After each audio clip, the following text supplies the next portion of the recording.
Hello and welcome to Mythical Meeples. Today I'll be reviewing the Druid subclass, the Circle of Blood, from Grim Hollow.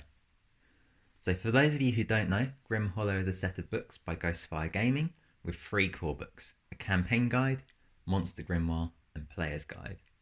The supplement focuses on the dark aspects of fantasy, providing a grimdark setting, with the player's guide providing a range of new backgrounds, races, subclasses and spells.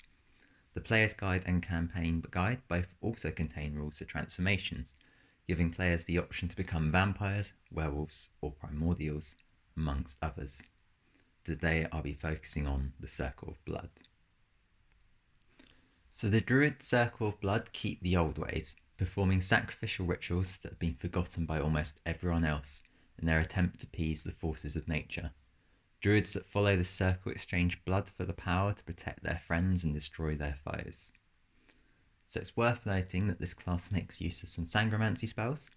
Sangromancy spells are a new set of spells introduced with Grim Hollow. Sangromancy spells require the expenditure of 1 hit dice per level of the spell class. Sangromancy spells are also on their own school of magic, like Abjuration or Evocation, for example, but instead as an additional part of that spell, much like the ritual tag.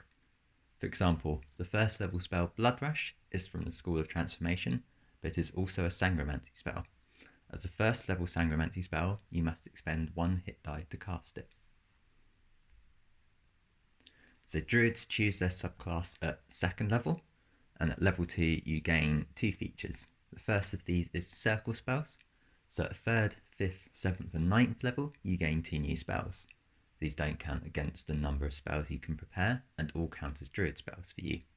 You learn Hold Person and Sense Lifeblood at 3rd level, Blood Bond and Sanguine Poppet at 5th level, Circle Scarlet and Dark Sacrament at 7th level, and Dominate Person and Mortality at 9th level.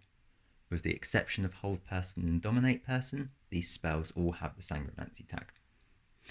Much like the Circle of Land Druid, you gain access to 8 additional spells, increasing your spellcasting potential versatility. Many of these spells aren't usually available to the Druid either, really expanding on the spells you have access to. So this is a fairly sort of standard feature that you get with quite a few different subclasses.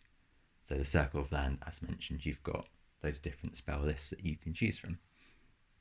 The second feature you get at level 2 is Blood Being. So when a creature you can see within 30 feet dies, you can use your reaction to claim some of its life to regain 1 used hit dice. When you do, you can grant a creature you can see within 60 feet of you temporary hit points equal to your Druid level. You can use this feature a number of times equal to your Wisdom modifier, regaining expended uses at the end of the long rest. So with the new Sangromancy spells, the ability to regain hit dice is incredibly useful, as this class gains access to 6 of them just from their circle. It allows you to cast these spells more readily. As a Druid spellcasting modifier is Wisdom, you should be able to make maximum use of this feature quickly by increasing your Wisdom modifier, which also benefits your spellcasting. The additional temporary hit points are also a great method of keeping your allies alive without expending spell slots for healing. This feature uses reaction is also great, as it means you can save your action and bonus actions for casting spells or cantrips. So at level 6 we gain our next feature, Rites of the Blood Moon. So as an action you expend 1 use of your wild shape. You or 1 willing creature within 5 feet of you goes into a blood frenzy for 1 minute.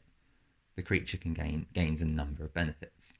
So you gain resistance to bludgeoning, piercing and slashing damage against non-magical weapons, dark vision to a range of 60 feet and advantage on perception checks. You can roll a d8 in place of the normal damage of an unarmed strike, and when it takes the attack action, it can make one unarmed strike as a bonus attack. Its speed increases by 10 feet, however, it can't speak or cast spells. Only 1 creature can be affected by Rite of the Blood Moon at a time. Using it again causes it to end on any previously affected creature. So the usefulness of this ability really varies on your party composition. The damage resistance is useful for most players as it increases their durability. Most races have dark vision, or parties will have a spellcaster that knows light to compensate for this lack, especially by the time you reach level 6. The bonus attack is only useful if the player plans on taking the attack action, meaning it's less useful on spellcasters, and as unarmed strike rely on strength, this ability will be most useful with strength-based characters. Targets of your Rites of the Blood Moon should ideally be barbarians or strength-based fighters and paladins, as well as martial clerics. The prevention of spellcasting makes this less than ideal for casting on spellcasters, including yourself, as you become able to use one of your strongest features. This is obviously a shame because it'd be quite nice if your own ability synergized well with your other class features.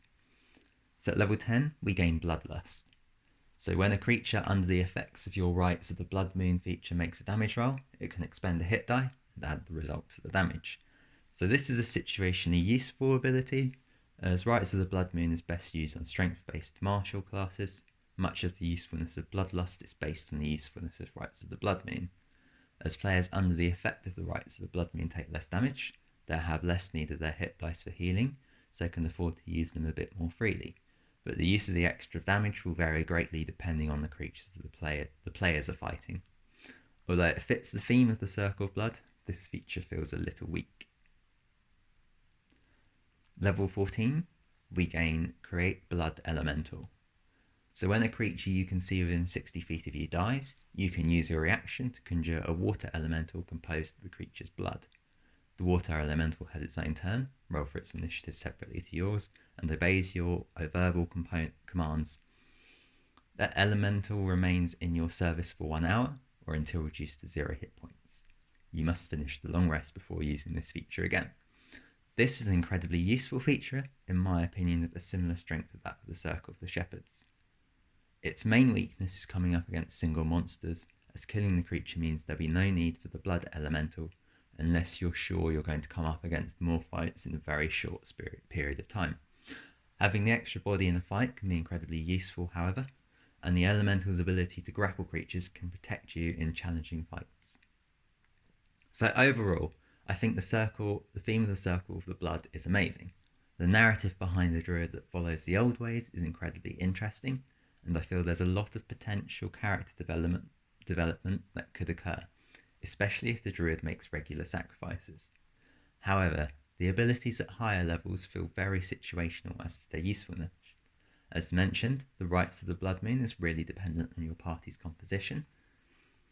I'd be interested to play the subclass from a narrative point of view. I think there's a lot of possible story arcs that could emerge from the background of the Circle of Blood, but mechanically it doesn't interest me that much. Thank you for watching. I hope you enjoyed this video. Please like, comment, subscribe. This all helps me be seen and grow the channel. You can also support me by becoming a member of Mythical Meeples or by becoming a patron, where you'll get access to more content from me, sneak peeks, behind the scenes. So thank you again for watching. I will see you in the next one. Bye for now.